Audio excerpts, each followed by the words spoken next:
When my girlfriend went to Bally with her friends, she suddenly wanted to move to an open relationship. But when I said no, she called me a manipulator. She was going to Bali with her friends. It wasn't even a discussion, she just told me it was happening, like a surprise I didn't sign up for. I barely had time to process it before she was already packing her bags. I asked her why she didn't want me to come along, because we'd been together for 2 years and usually did stuff like this as a couple. Her excuse was weird, she said it wasn't my company, whatever that meant. I didn't push it too hard because I figured she just needed some girl time or something. She'd been stressed at work, and I didn't want to be the guy who ruins her fun. So I let it go, told her to have a good time, and that was that. She said she'd be gone for a week, and I thought, fine, I'll just chill at home and catch up on some gaming. She kissed me goodbye, and I watched her roll her suitcase out the door, thinking it was just a normal trip with her girlfriends. That's what she said. Me and the girls. So I pictured her sipping cocktails with her usual crew, laughing about dumb stuff. I didn't have any reason to think otherwise, at least not yet. The first couple of days in Bali, things seemed fine. My girlfriend was texting me updates, sending photos of the beach, the food, all that touristy stuff. She'd call me at night, telling me about the markets they went to or how she got sunburned because she forgot sunscreen. I'd laugh and tell her to be careful, and she'd say she missed me. It felt normal, like she was just having a good time with her friends. But then I noticed something in one of the photos she sent, a group shot by the pool. She'd said it was the girls, but half the people in the picture were guys. I didn't recognize any of them. I zoomed in, trying to figure out who they were, but the faces were blurry, and she didn't tag anyone. I texted her about it, keeping it casual, just asking who else was there. She replied hours later saying, "Oh, just some friends of friends, no big deal." I didn't like that answer, it was vague, and she never mentioned these people before. But she was already there, thousands of miles away, and I didn't want to start a fight over text. So I let it slide, even though it bugged me. I kept telling myself it was probably nothing, just a mixed group hanging out. By the third day, things started feeling off. The calls slowed down, where she'd been checking in every night, now it was just a quick text or nothing at all. I'd message her, asking how her day was, and she'd take hours to respond with something short like, "Busy, talk later." Then, that night, she finally called me, but it wasn't the usual catch-up. Out of nowhere, she said she wanted to try an open relationship for the rest of her trip. I was sitting on my couch, controller in hand, and I just froze. She didn't even ease into it, she just blurted it out, like it was no big deal. I asked her why, what was going on, but she got defensive fast. Her tone was sharp, almost angry, like I'd done something wrong by questioning it. She said Bali had this aura of freedom, and that people there were opening up to new experiences. I didn't even know how to respond. 2 days ago, she was sending me heart emojis, and now she wanted to see other people?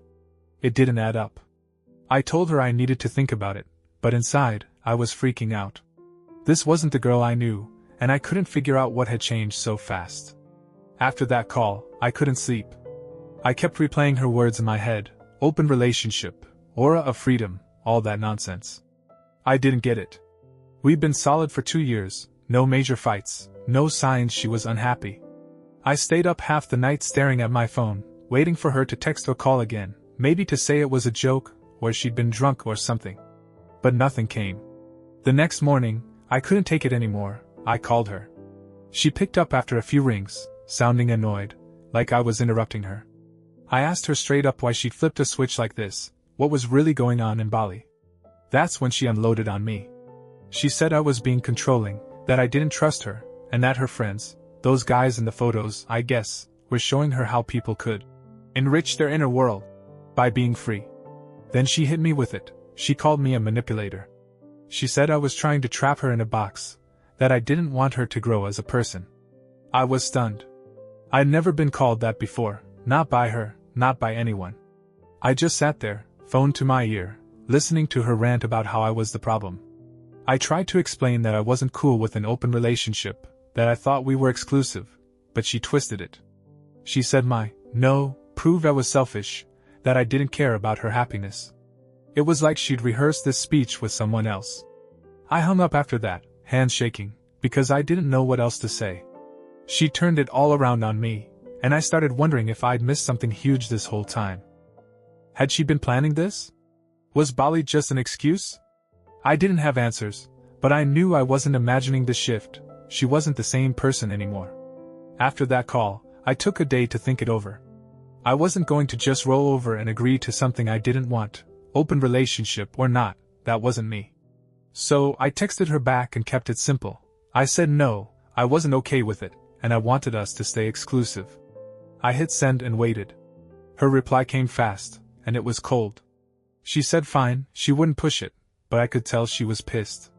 She didn't call me manipulative again, but the vibe was there, like I'd failed some test by not going along with her new Bally mindset. I didn't care though. For the first time since she left, I felt like I had some control back. I wasn't begging her or chasing her, I'd drawn a line, and it felt good. I started thinking maybe I was dodging a bullet here, that standing up for myself was the right move. She didn't text again after that, and I didn't reach out either. I figured she'd cool off eventually, realize she was being weird, and we'd sort it out when she got back. I wasn't ready to throw 2 years away over a week in Bali. So, I put my phone down, cracked a beer, and told myself I'd handled it like a man.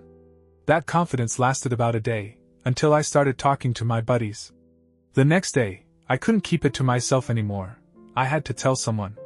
So, I went over to my buddy Jake's place where a few of the guys were hanging out, playing cards and watching some random basketball game.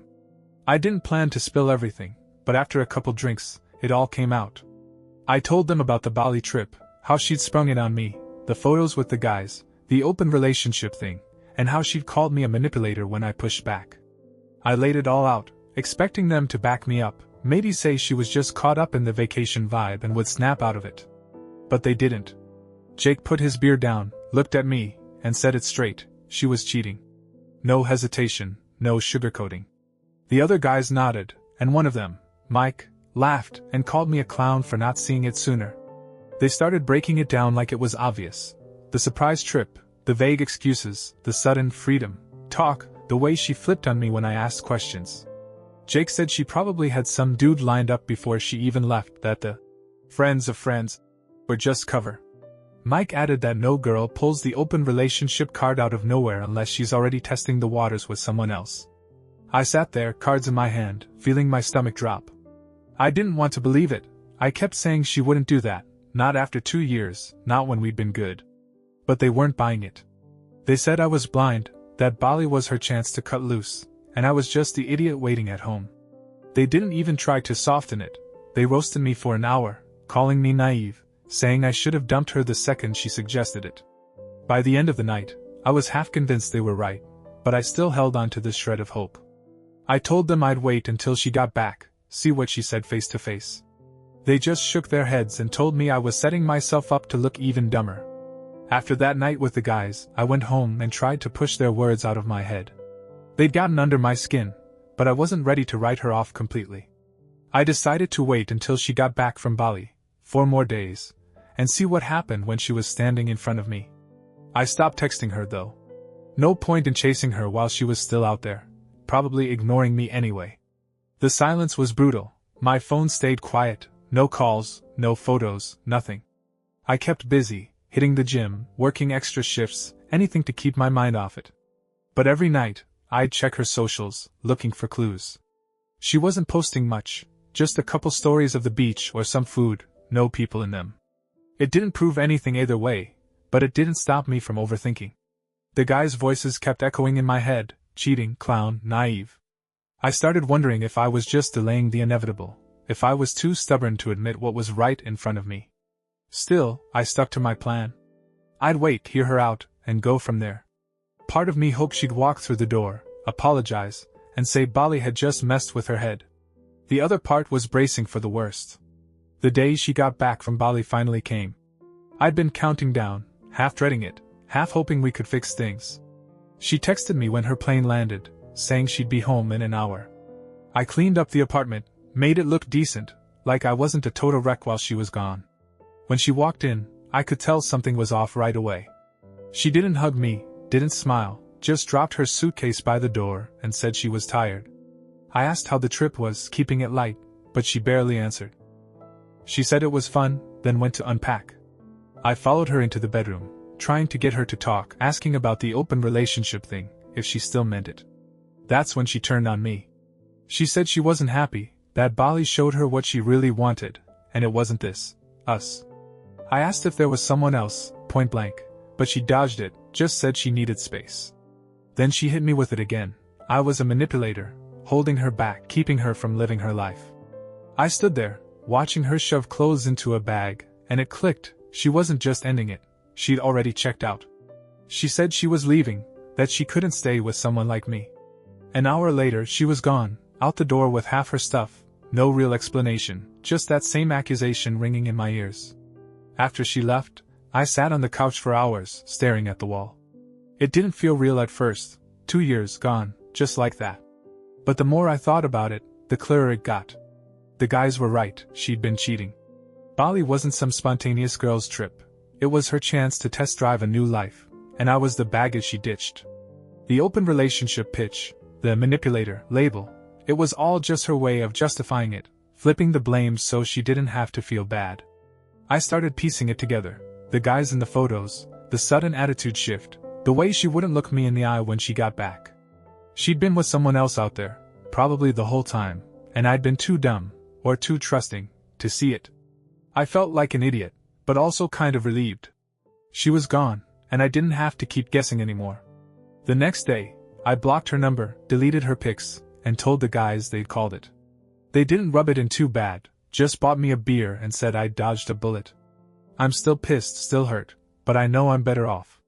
She can have her aura of freedom, and whatever dude she found in Bali. I'm done.